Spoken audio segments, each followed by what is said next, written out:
Hi, what's up guys? Just another update here. So I've got everything stripped off this thing.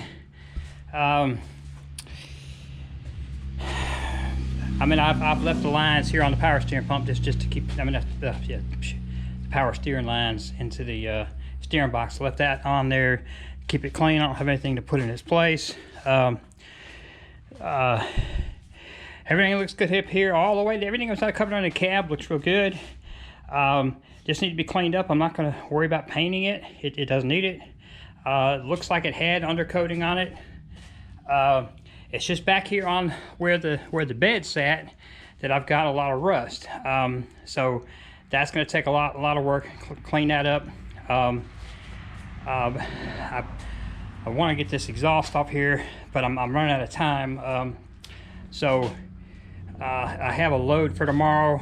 One of my regular brokers texted me wanting to know if I could haul a load for him, and it's always like an emergency type situation, so I wound up getting a very good rate per mile on those loads. It's a port load going down to Florida. But so some of the things I wanted to figure out, I knew from reading some other forums that the distance from the mounting holes to the transmission support is different between the V10 and the 7.3s. So if you notice, look at it from the other side, you can see what I'm talking about.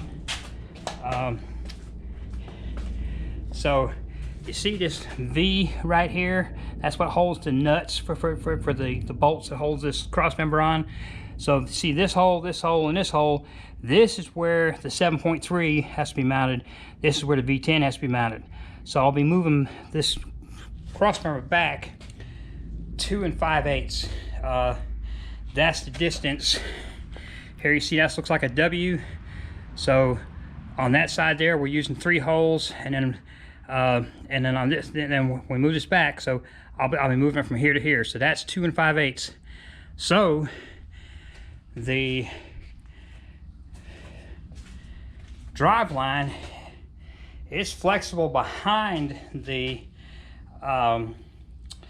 carrier bearing, not in front of it. So this section of drive shaft is going to have to be cut 2 5/8 and re-welded. So that's going to have to go to a drive line shop when I get a little bit closer.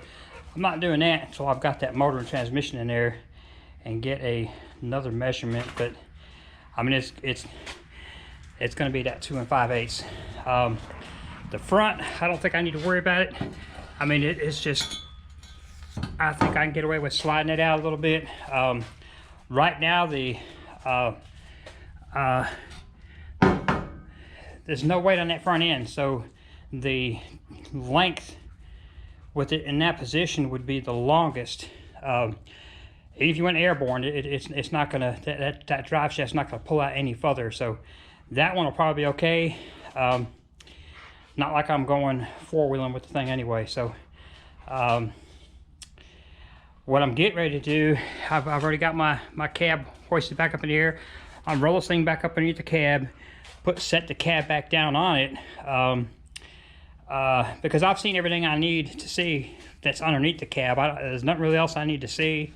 The cab's just going to sit on. I'm not bolting it down. It's just for convenience, so I can move it around. If I need to get in here with this garage with my hotshot truck to do some emergency maintenance, there's a lot of work to have to do to get that cab out of the way. I mean, I can set it on my trailer and pull away.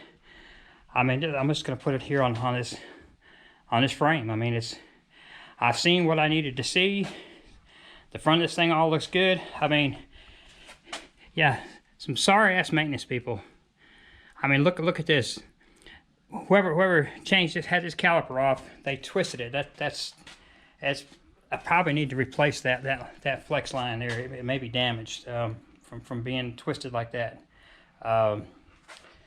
Another thing I found, I told y'all, when I pulled the starter off, there was washers behind it. The bolts were loose.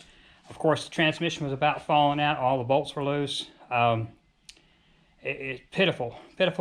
So there's no wonder why this truck got 120,000 miles and it blew an engine up.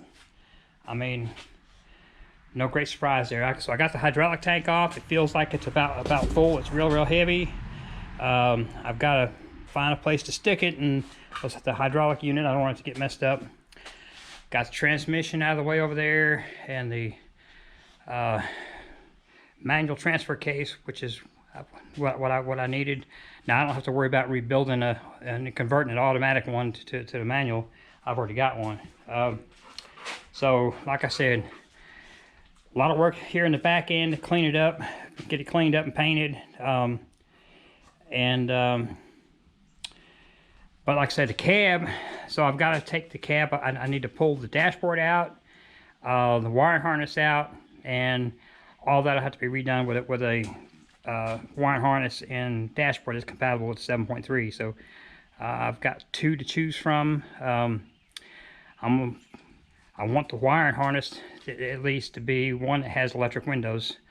It's nice to be able to crack that passenger side window to get a little bit of fresh air in the cab, and it's not as noisy when it's on the other side. So anyway, that's where we're at. So tomorrow I'll be driving. It'll be a long day.